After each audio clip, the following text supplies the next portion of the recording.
A reading from the Holy Gospel according to Mark, chapter 4, verses 26 to 34. Passage taken from the Message version of the Bible.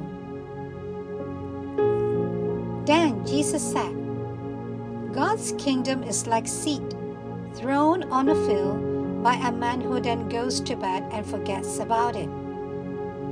The seed sprouts and grows. He has no idea how it happens. The earth does it all without his help. First, a green stem of grass, then a bud, then the ripening grind. When the grind is fully formed, he reaps harvest time. How can we picture God's kingdom? What kind of story can we use? It's like a pine nut. When it lands on the ground, it is quite small as seeds go. Yet, once it is planted, it grows into a huge pine tree with thick branches. Eagles nest in it. With many stories like these, he presented his message to them, fitting the story to their experience and maturity. He was never without a story when he spoke. When he was alone with his disciples, he went over everything, sorting out the tangles, untying the knots. The Gospel of the Lord.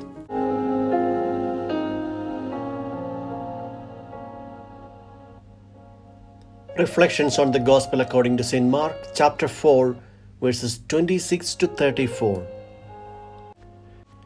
Today the liturgy honors the memorial of Saint Thomas Aquinas, the Angelic Doctor, for both his innocence and his brilliance.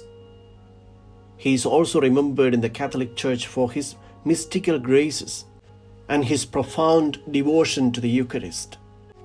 In the Gospel today, as a gifted teacher, Jesus transforms complex concepts into a lesson we can easily understand. In the Gospels, we do not find a time when Jesus teaches some hard-to-grasp theories or dogmas. Parables were his unique style of teaching. In the Gospel today, Jesus uses the parable of the mustard seed to help the listeners visualize the kingdom of heaven. He seldom gave explanations for his teachings, instead used parables that were self-explanatory. The word explanation comes from planus, a Latin word that means flat. To explain is to flatten out. Jesus did not do a lot of explaining. He did not flatten out the meaning of our existence. Instead, he gave it a new dimension. In today's reading, he says the kingdom of God comes in ways too subtle to detect or control. Thank God there are things that are not subjected to human will and control.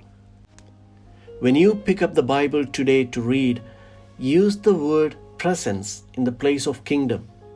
Then read it again.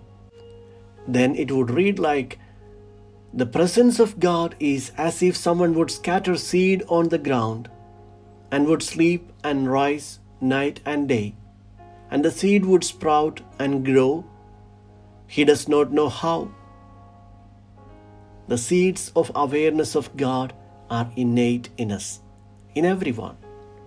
But those seeds will not suddenly leap into the air, bypassing all stages of growth. Instead, they will lie in the dampened earth, lost and forgotten, seemingly dead.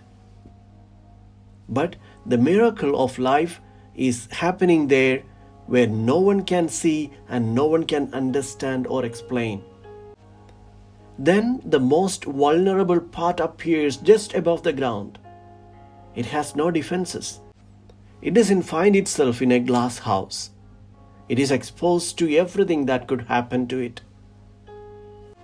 That is life. Only love could take such risks. In this parable, Jesus says that the presence of God is like that. God appears slowly, humbly, tenderly, and so tiny. Our part is to wait, to listen, to have the humility of the earth, and to have the faith and hope and love.